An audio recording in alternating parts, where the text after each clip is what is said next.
Hey, my name is Attorney Walter Wolfnall III. I'm with Disability Resolution PA. We're going to be actually going over the fourth stimulus check, what's happening with it, what's going to be going on in the future, and basically what to expect. And I know that there's been a lot of fluff videos out there, so what I like to do is I like to go to an article where they've done research on it and then kind of critique it from the knowledge that I have to give you a better understanding. NJ.com, I chose this particular group because I grew up in New Jersey, wrote an article. Specifically, it states, fourth stimulus check update.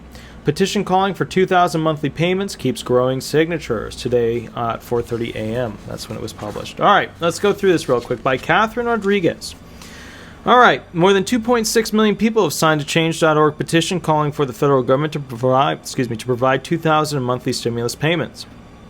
They're not talking about one; they're talking about continuous $2,000, etc. We need immediate checks and recurring payments so that we can keep our heads above water. Stephanie Bonin, one of the larger petitioners' creators, told Newsweek, yada yada.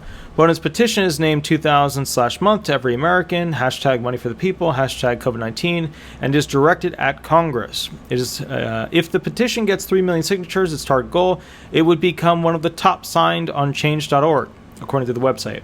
What's surprising to me about this is that why everybody in America just doesn't sign on to this thing. I mean, most people, true, they're not going to, they don't know about change.org and they're not sure what to do about it. But, if they really want it, they'd be researching it and looking into it and actually making moves toward it.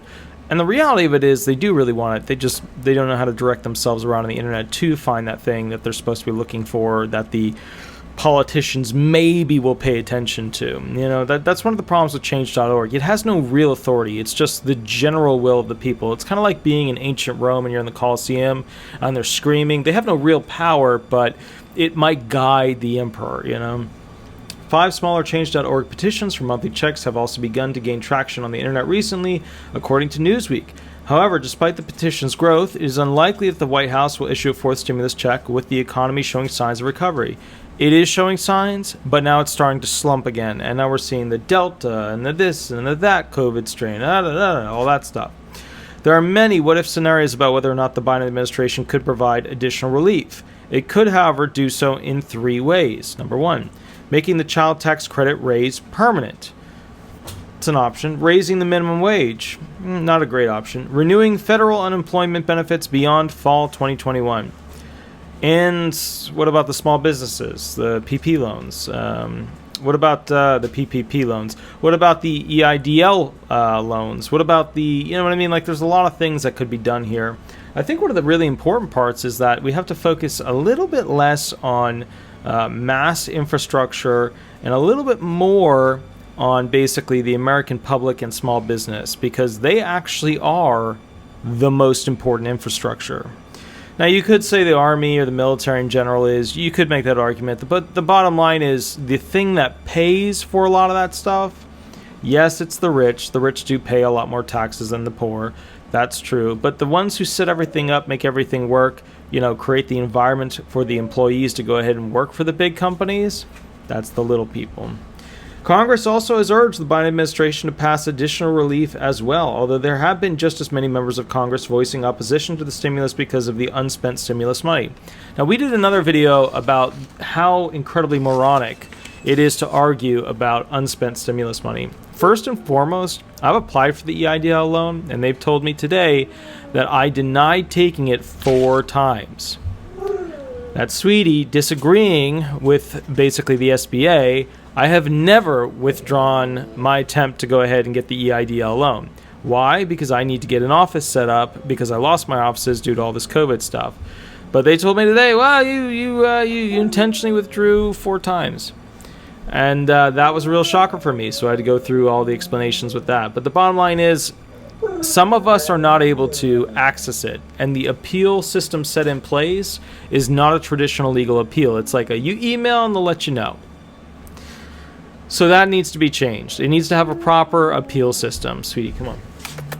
White House Press Secretary Jen Psaki said in a June 3rd press briefing that President Joe Biden's top priority was creating jobs, but was happy to hear of other ways the economy could be stimulated, suggesting that the president would be open to another round of stimulus checks. That's a bit of a stretch of a suggestion. Our journalism needs your support. Okay, so this is nj.com, blah, blah, blah. Okay, so that's a cute little article about the fourth stimulus.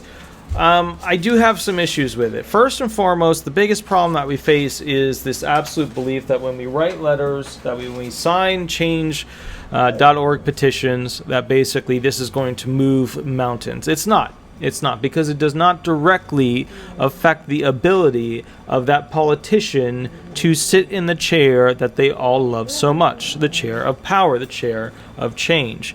And by and through that, we need to start thinking about, what do we want these politicians to do? We elected them. They don't really seem to be doing what we want them to be doing. So how do we go ahead and use leverage? Well, in the future, you guys know that, and I've already started recording them, I'm coming out with an entire series of videos on how to write a bill.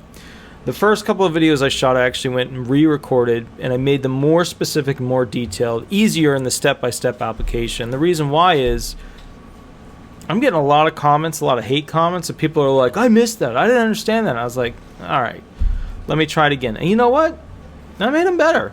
I did. I made them better. You go back a second time, you make them better. Anyways, the point is this. I think when we think about this fourth stimulus, we need to start thinking more in a leverage tactic as to how we can go ahead and make them understand the severity of what we want. There are certain key players who are on certain committees, and those committees decide this stuff, or at least present the arguments for basically the mass act or the mass bill that will ultimately be presented to the Senate and the House to be put in front of the President ultimately. So I would like you guys to start becoming more aware, more open, more available to the idea of recalls, more available to the idea of putting a little bit of heat under the seat of the chair of those individuals who are potentially against this. And I think what's really important about this is that there are some lone voices for, there are some lone voices against. But I think at the end of the day, the American people realizes that we're not going to get out of this thing unscathed. We're not going to get out of this thing without some sort of recession, right? And the financial gurus are all going, and they're all freaking out. And God bless them, they do that every time something happens. But the reality here is this. If we're truly honest with ourselves, we know that the result of this whole thing equates to hyperinflation, which means we need to, you guessed it, put money in the hands of the people that are going to spend it. That's people who are not rich people. And ironically, there's a lot of people who are not rich people that could go ahead and spend. So my point to you is this. At the end of the day, we do need to get money into the hands of the small businesses. We need to get money into the hands of those individuals who aren't, super wealthy. And remember, that's it could be somebody that's 120 grand below, 100,000 grand below, whatever. But the bottom line is we need to get the money into these people's hands so that they can go ahead and spend it. Another thing we could do is we could legalize marijuana. We legalize marijuana across all the states, and magically this country is selling hotcakes like hotcakes. And it's making money, and it's getting tax dollars, and Sweetie seems to be for it. Gosh, she bitches so much. What? What's wrong? I just gave you cheese sticks. Don't paw me. Anyway, so the point is this.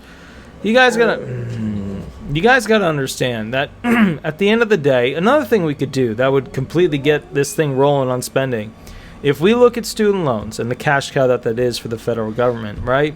That's just a bunch of people paying money into the government and not paying money into the system. I mean, not the government system. I mean, small businesses, big businesses, everything. My point here is this. There's a lot of people like me, $335,000 worth of student loans when I started at $500,000. There's a lot of people that are trapped in this form of slavery where we're constantly paying money to the government instead of pump priming the economy with buying things. My point to you guys is this. There are a lot of things we can do that we can, make a package out of. We could go ahead and figure out a lot of options to go forward with a plan. And the other thing I'd like to promote to you guys is that you're all very capable, intelligent human beings. Even the ones that hate on me, which, somebody was like, oh, you got haters now, you finally made it. I'm like, that's true, and it kind of sucks. But the reality is this: there are things that we could clump together as part of a major platform and plan to force the pushing through of what we want. We don't really have to wait for the politicians to want it themselves. We can take steps to get them on board real quick. Sweetie agrees. He just ate. She had 2 dinners. Anyways, guys, I just wanted to share this with you. We're going to be doing a different one, not too distant future. We'll keep rolling with this stuff. I'll catch you a little bit later, attorney Walter or not. If you want the most up-to-date information, shoot me an email or give me a call. Also, very important, I go live 8 to 10 every Thursday, Eastern Standard Time. If you have a question and you're already receiving benefits, call me during that time. I go live, I donate 2 hours. If you're looking to get representation with the law firm, then call the law firm during the 9 to 5. But please, please, please, please, don't call the law firm. We're getting over 50 calls a day, just about anybody and everybody that has a question when they're already receiving benefits. And the staff is, they've got their little pitchforks out at this point for me. So my point to you is this: just if you are looking for representation, that's fine. But otherwise, please don't call the law firm during the 9 to 5. Call me from 8 to 10 when I do my 2 hours for the live. Other than that, I will catch you a little bit later. Have an absolutely wonderful day, and I'm going to go give Sweetie a cheese stick. All right. Thanks so much. Bye-bye.